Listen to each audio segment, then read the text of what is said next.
In the year 699 AD, deep within the mystical landscapes of ancient Japan, a man known as En-no Ozunu was cast into exile. But why? His supposed crime was nothing less than practicing magic and misleading the people. The imperial court feared his supernatural abilities and saw him as a threat. But was he truly a dangerous sorcerer, or was he a misunderstood visionary, far ahead of his time? This enigmatic figure would later be remembered as the founder of Shugendō, a unique spiritual path that blended elements of Buddhism, Shinto, and Taoist mysticism. His story is one of mystery, power, and resilience, a tale of how a man persecuted for his beliefs would ultimately shape the spiritual traditions of Japan for centuries to come. Let's step into the past and uncover the incredible journey of En-no Ozunu. Enjoying the adventure so far? Smash that like button, subscribe, share your thoughts, and drop a comment below. Also, follow me on Spotify, subscribe to my Patreon, support me on Buy Me a Coffee, and join me on Ko-Fi for more epic historical journeys. En-no Ozunu was no ordinary man. He was a mountain mystic, a hermit who shunned the comforts of civilization to seek enlightenment in the rugged, untamed peaks of Japan. He dedicated his life to extreme physical and spiritual training, pushing the limits of human endurance. But more than just a seeker of wisdom, he was believed to possess extraordinary supernatural abilities, powers that defied logic and the natural order. Legends whisper that he could summon fierce storms with a mere gesture, call upon spirits to aid him, and even walk across raging rivers as if they were solid ground. His teachings wove together Buddhist meditation, Shinto reverence for nature, and Taoist mystical practices, forming a unique spiritual discipline known as Shugendō, the way of mastery through discipline. Yet, despite his wisdom and abilities, not everyone saw him as a sage. To some, he was a revered teacher, but to others, he was a dangerous figure, a sorcerer whose powers needed to be suppressed.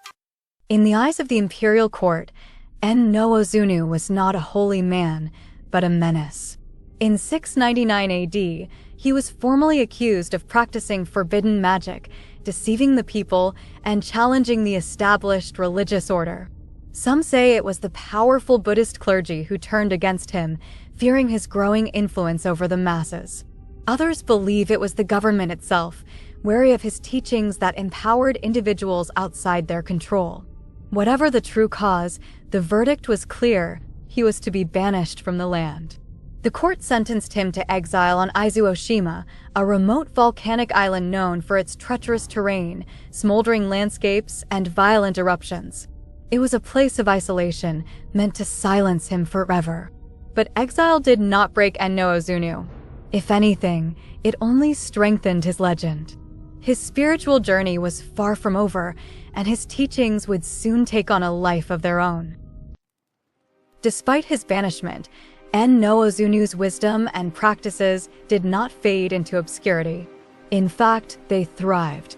His devoted followers refused to abandon his teachings, preserving and spreading them across Japan.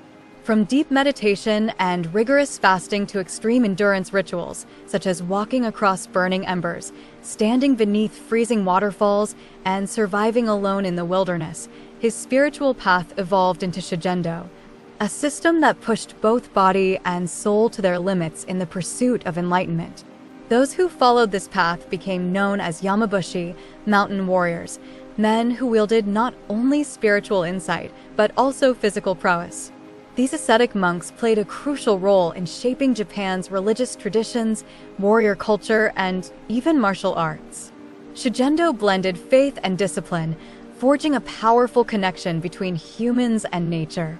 And though En-no Ozunu himself remained in exile, his legacy was growing stronger with each passing year. Time has a way of turning exiles into legends. Though En-no Ozunu was once seen as a threat to society, later generations would come to honor him as a divine being, a spiritual guide whose teachings endured the test of time. His influence stretched far beyond his own lifetime. Shugendō remained a vital part of Japanese mysticism, and his name became one of reverence rather than condemnation. Even today, The sacred mountains where he once walked have become pilgrimage sites for those seeking wisdom, strength, and spiritual awakening. The practices he pioneered continue to shape Japan's esoteric traditions, with monks and practitioners still walking the ancient paths of Shugendō. From exile to enlightenment, from outcast to divine ancestor, no Ozunu's journey proves that history often remembers those who dare to challenge the status quo. His story is a testament to the power of faith, resilience, and the enduring human quest for higher understanding. And that's your fun fact about the exile of Ozunu. But what do you think? Was he truly a magician with supernatural abilities, or simply a misunderstood spiritual leader whose ideas clashed with those in power? Do you believe in the legends of his mystical feats, or do you think they were later exaggerations? Let me know your thoughts in the comments. And if you enjoyed this journey through history, don't forget to like, subscribe, and follow for more amazing historical insights. Want to support my work? Join me on Patreon, buy me a coffee, or Ko-fi to help keep these stories coming. Until next time, keep exploring the past. It shapes our future.